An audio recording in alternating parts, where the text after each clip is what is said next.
Coming up tonight, a man is hospitalized with broken limbs, but lucky to be alive tonight after an industrial accident in Grand Bahama. Plus, traffic fatalities on the rise. The nation's top cop tells us the two main reasons for the road deaths.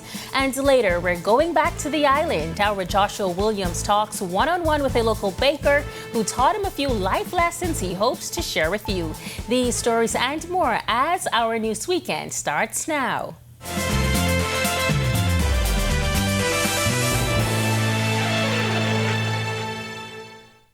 This is Our News Weekend. Thank you so much for joining us tonight. I'm Megan Shepard.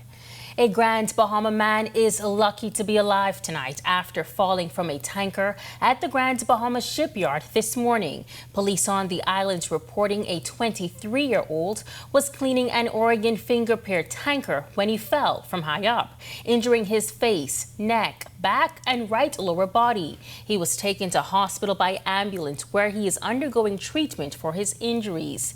The ongoing investigations have so far not revealed how or why he fell.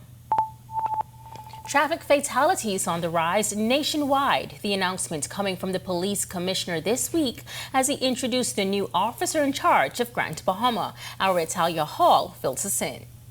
Each year, it appears as if the amount of traffic fatalities increase time after time. Police have said the deadly accidents are related to speed.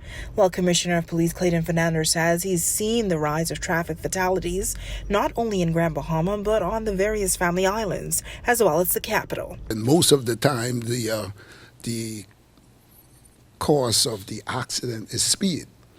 Based on the investigations. I believe that we need to be more aggressive out there, not only the educational part of it, but a lot of road checks and to ensure that the motorists adhere to the laws. He says it's also been discovered that a lot of road users are drinking and driving. Innocent people are being killed. Either the passenger is being killed. So we want to have a more aggressive campaign out there, partnering our traffic department. I'm talking about the road traffic department as well, to be able to get the educational part of it out and to be able to do a lot of aggressive road checks. As for car insurance, the police chief says many vehicles are uninsured. And they are involved in accident and the other parties can't even get or compensated for the damage to their vehicles or even claim from it. So we have to work together as a team.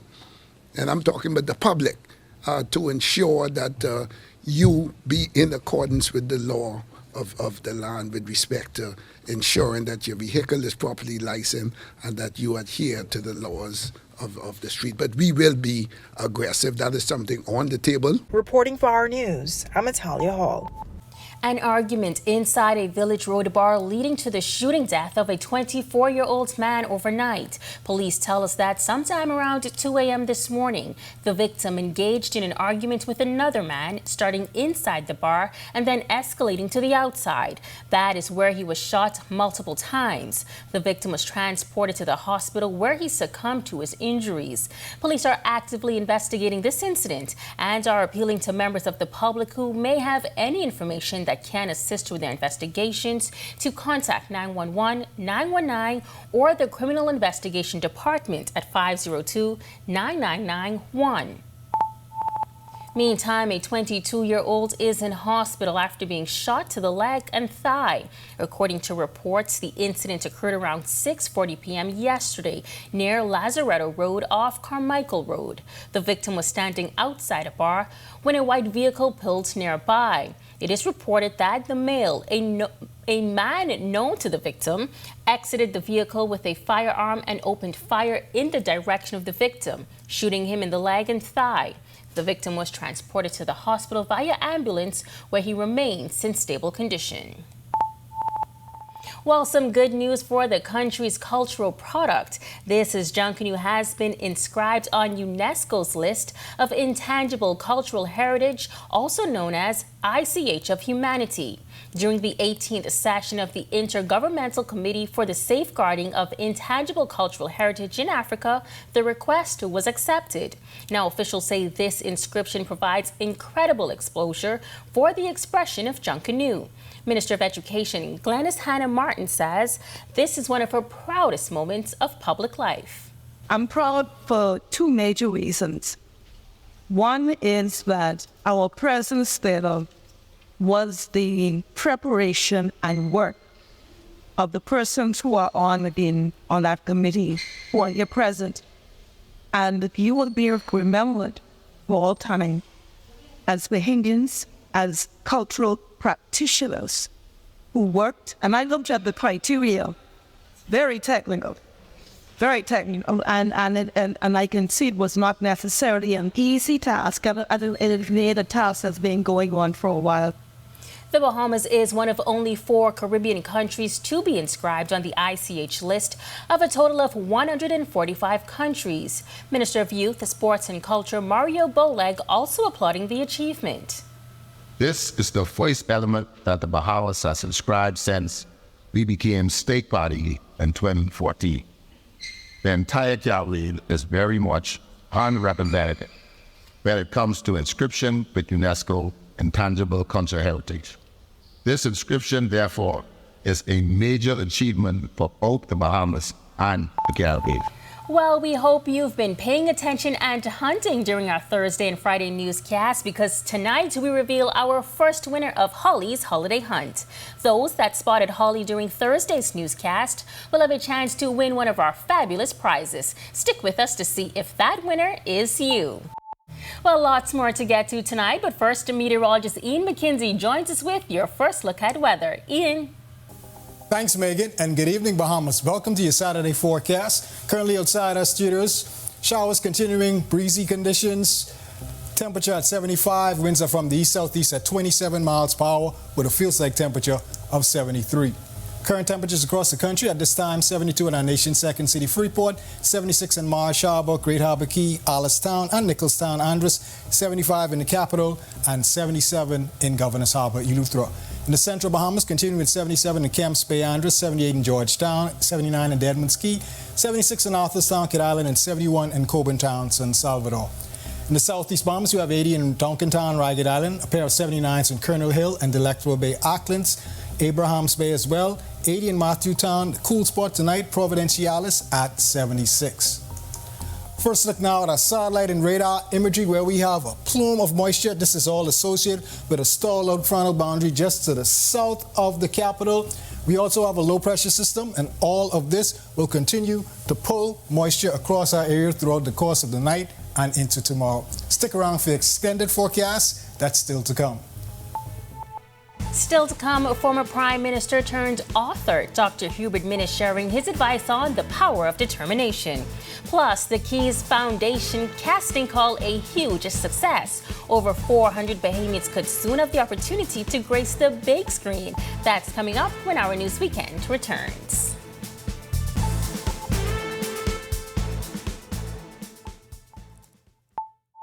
Doctors Hospital has reimagined primary care. We have invested to improve our health system, ensuring that accessible, affordable, world-class clinical care is closer to you. Your relationship with a primary care provider shapes the foundation of your overall health. Our new, modern primary care facilities are where critical diagnosis and true personalized treatment begin. With locations across New Providence, Grand Bahama, and Exuma, we invite you to experience the Doctors Hospital difference. Book your next appointment at clinics.doctorshos.com.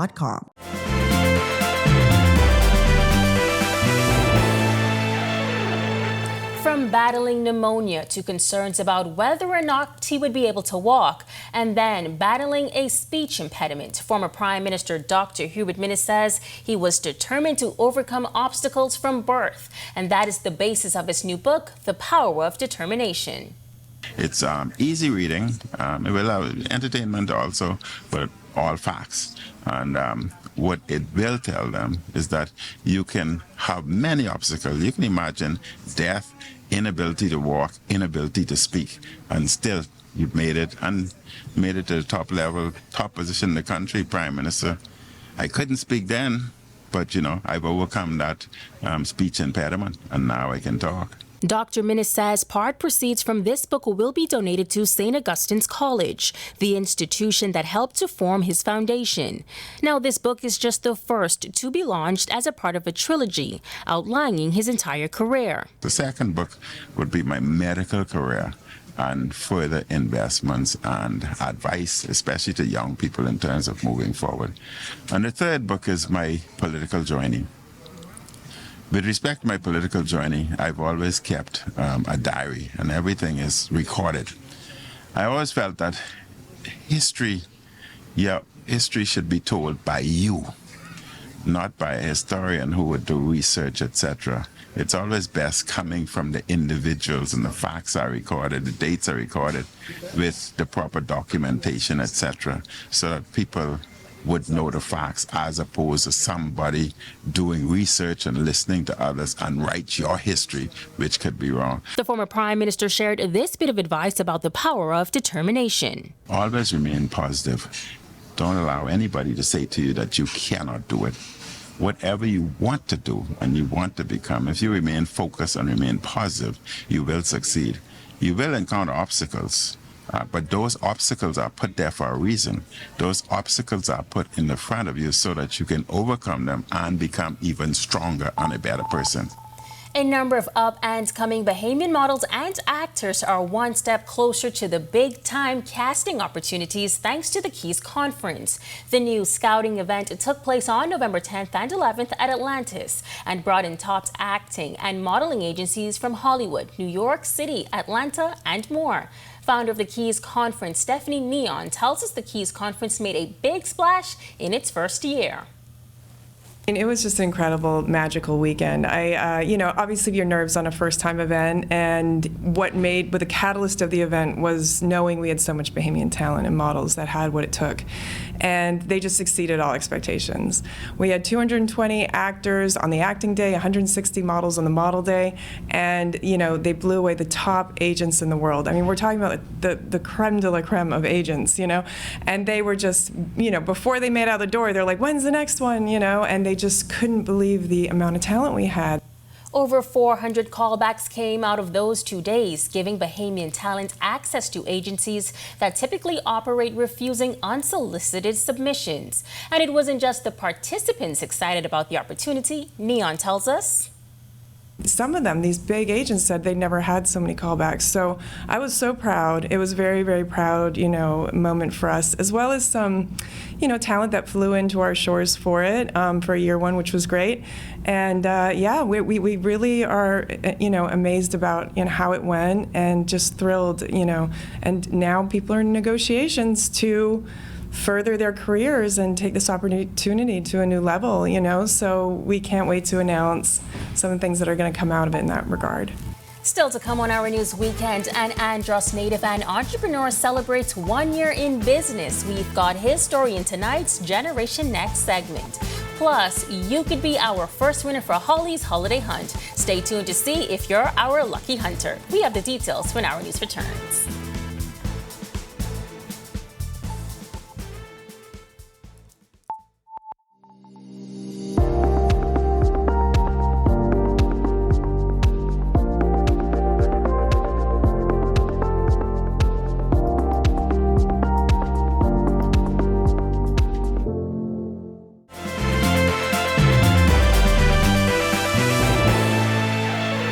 Digital billboards, a powerhouse marketing tool, are now gaining immense local popularity. In tonight's Generation Next, we meet Brandon Hall, the visionary 28-year-old founder of Advertary Marketing in Grand Bahama. Hall tells me he first recognized their potential while attending Acadia University in Canada. And now these dynamic displays sparked his realization of exciting opportunities back home.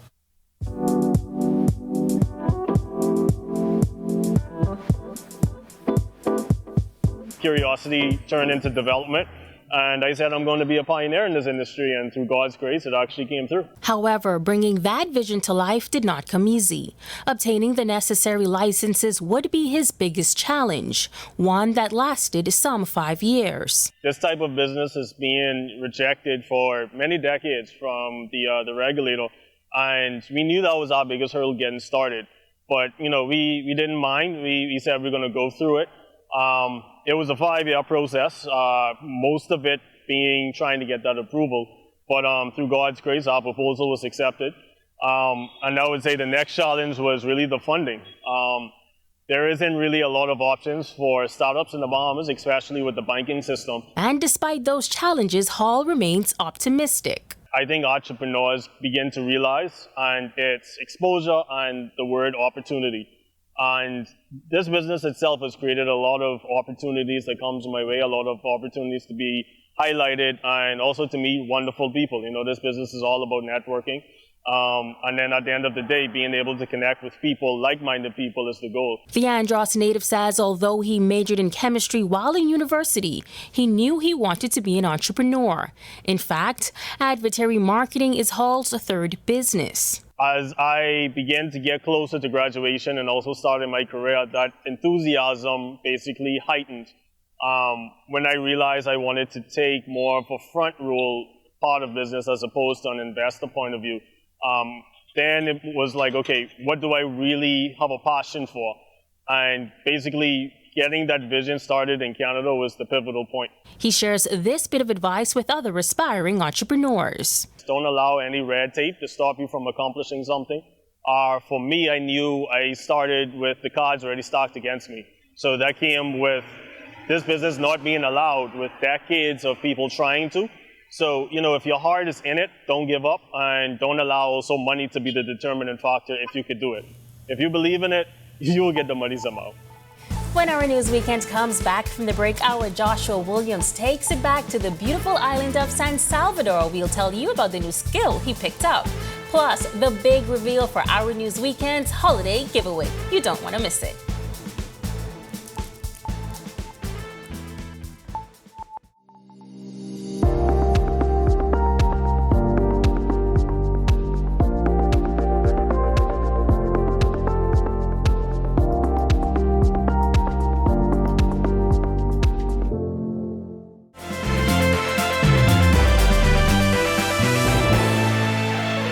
Welcome back. Our Joshua Williams may be back from the beautiful San Salvador, but he brought back a few lessons with him. While there, he spent some time with a local baker on the island, where he learned not only how to bake bread, but also the importance of having an independent mindset. Here's that report. For many, giving and getting gifts is the best part about Christmas. And for Pamela's store, bread baking is the gift that keeps on giving year-round. During my trip to San Salvador, I visited whom many consider the best bread baker on the island. A sweet aroma coming out of the small bakery just outside of her home greeting us. A baker for many years, it's a skill Pamela has learned from her grandmother. She used to do, she had a little petty shop in Nassau. And she used to sell little tart and bread. She used to sell tart and bread and little ginger cake sweets. And she used to sell bananas. Down the charcoal she used to sell. She had a little petty shop. So that's by watching her. After washing my hands, Pamela began to teach me the art of bread making. First, starting with the ingredients. Well, flour, of course. I don't use shortening, I use oil. And sugar and flesh beneath. With this, I began to knead the dough, something I struggled with. I let it a little smooth. Mm-hmm. See? You do that so easy? Yeah. So once you're done, you just drop it right do here? It again, do it again. Right here again? Yeah, let it go a little bit, get a little longer. So what's the trick to getting it smooth? You press down on it, go and see it. Oh, okay, yeah. Okay. Yeah, you didn't upset it. That's what you say when it's rough? Kind of little roughy. But anyhow, I'll remember it by you. I'll suggest you right here. How long it take to rise? About an hour or so. A little over an hour, depends. Oh, so sometimes if the weather cool, it takes a little longer. If the weather cool, Sometimes I just have to put something over to warm them up. Then it's on to the oven where the bread will bake for about an hour. With the dough that's left over, Pamela likes to make a special treat. I tell you, this is your fried bread. Okay. Uh-huh. So that's a little specialty you have? I just felt like eating fried bread this morning, so I say, let me fry this bread. I didn't feel like eating fried bread. So I just save off this little piece, and I fry it. Pamela makes around 16 loaves along with rolls every day. The product of her labor is island-wide. The hotel, Ride and Rockin', I do their bread too. Sometimes, even the research center, if they, sometimes they might have both couple of people in, and it do make sense to bring in somebody, so they'll just get bread from me, and for the time being. She's encouraging more youth to try bread baking. Maybe too much work, and then I don't know, because I remember when I was younger, my grandmother did this, and I wasn't interested at all, because just to look at it, it's so, that's what they think about it being mucky. That you put your hand in that flour and. But now I'm down knee deep in it. Reporting for Our News, I'm Joshua Williams. Lots of rain outside our studios this evening, but as to what we can expect for the remainder of the weekend, well, meteorologist Ian McKenzie is back with your extended weather forecast. Thanks, Megan. Welcome back, everyone. Here's a look now at your extended forecast, where we still continue to have this plume of moisture associated with a stall funnel boundary just south of the capital across the central Bahamas. This funnel boundary, coupled with a low-pressure system that's just in the eastern Gulf of Mexico, should keep things moist throughout the course of the night and gradually clearing across the northwest Bahamas through tomorrow. Taking a look now at a boating forecast, where we still have those strong winds out there, gale warnings. Small craft operators should remain in port in the northwest Bahamas. Winds southeast to south 20 to 30 with gusts at times, seas 8 to 12, but higher offshore in those northeast easterly swells. High tide at 10:32 p.m., low tide at 4:36 a.m. tomorrow morning. In the central and southeast Bahamas, a gale watch is in effect. Small craft remain in port as well. Winds east to southeast 20 to 25, seas 6 to 9, but up to 12 feet offshore in those northeast to easterly swells. Here's a look now at your national forecast. And in your extended forecast, we have that funnel boundary associated with that low pressure system that should push through our area. Gradual clearing in the afternoon, so beat retreat goers, I know you want to be able to get out and go see that. Monday, we're looking at comfortable conditions pretty much throughout most of the week. Dry, stable conditions, highs getting into the mid to low 70s, with the lows getting down to the mid to low 60s. That's a wrap in the evening forecast. Make it a great, safe, fun night, everyone. Thanks, Ian. It's time now to celebrate our very first winner of Holly's Holiday Hunt. Among the 13 incredible Our News fans who followed the rules diligently, one name will emerge from the spinning wheel of holiday fortune.